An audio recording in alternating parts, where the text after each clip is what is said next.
Hey everyone, Miguel here from Ben's Dog Walking Club again. So in today's video, I wanted to answer a common question no, that I hear from a lot of people na kapag nilalakad nila yung aso nila, naghihila daw. So the dog is pulling. So syempre, if your dog is pulling, mahirapan kayong maglakad kasi nakakangala yon. Depending on the size of the dog, di ba, it can cause parang calluses on the hands. Masakit siya basically. So, here are the most common reasons why. So number one, masyado siyang excited because before you even start the walk outside, hindi nyo na-establish na kailangan kalmado muna tayong lahat. Okay? So you have to remember, no, the walk starts before you even get outside. Okay? The walk starts before you even put on the leash. So, pagkuha pa lang ng leash dun sa bahay, ano na sinasabi natin? Oh, tara, let's go for a walk. Maglalakad tayo. So, it gets the dogs excited, no? And then we put on the leash, we grab our stuff, and then we bolt out the front door. So, paglabas ng pintuan, una pa yung aso yung nauuna, right? So, ano pang may expect natin pagdating sa labas when there is so much more stimulation, when there is so much more distractions, no? So, how do we fix that? Practice your calmness first, okay? Again, in the earlier videos, no, if you remember, sabi ko, 'di ba? Silence muna. Your silence is one of the most important things. So be silent, be calm. If your dog is excited inside the house, wait for him to settle down, okay? And then you put on the leash, and then you go out the door. So pagdating mo sa labas, mas kalmado siya. So number two, it's probably because we're too tense. So kasasabihin ng mga tao, hindi naman ako tense, 'di ba? Tahimik nga lang ako. You'd be surprised, guys, no, with the clients that I teach.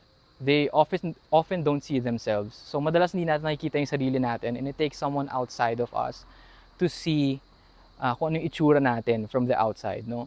A lot of you walk dogs with your arms folded like this, 'di ba? Kahit yung konting tension na yon, no, yung constant tension na yon, it keeps the dog in an excited state or in a pulling state. You know, it encourages the pulling.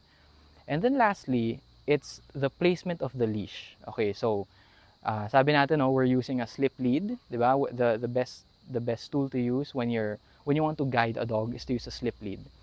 Now, hindi porket naka-slip lead ka, automatic susunod na yan sa'yo. Automatic you're gonna have the most magical walk.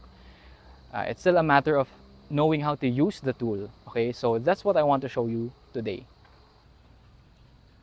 Okay, so the common mistake people do when it comes to putting on a slip lead is that they just put it on. So pag nilagay mo lang siya, it will usually, more often than not, no, slide to the bottom of the neck. So if it's at the bottom of the neck, nandito siya. This is the strongest part of the neck. You don't want the slip lead here. This is where the harness usually is, or yung mga flat collars.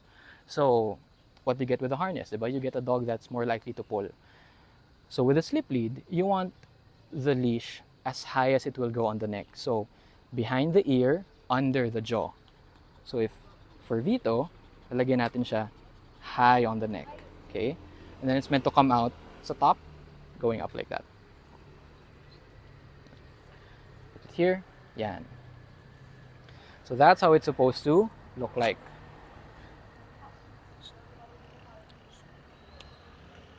Yan. And then again, so leash is short, not tense, but remember the leash is high on the neck. So behind the ear, under the jaw. That's how it's supposed to always look like. Yeah. And then you can start your walk. So first, breathe. Relax muna. And then you go.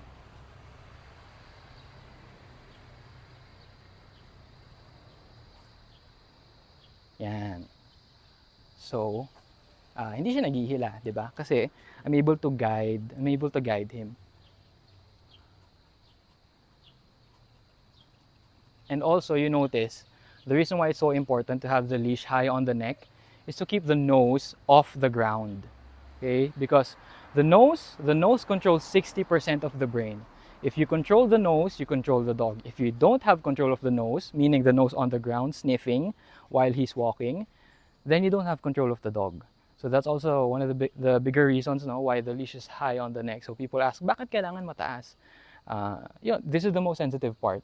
Okay, so you don't need a lot of pressure at all to guide the dog, diba? It's supposed to feel like boat on the water. Yung when you're pulling something in the water, yung paper boat, parang ganun lang dapat siya.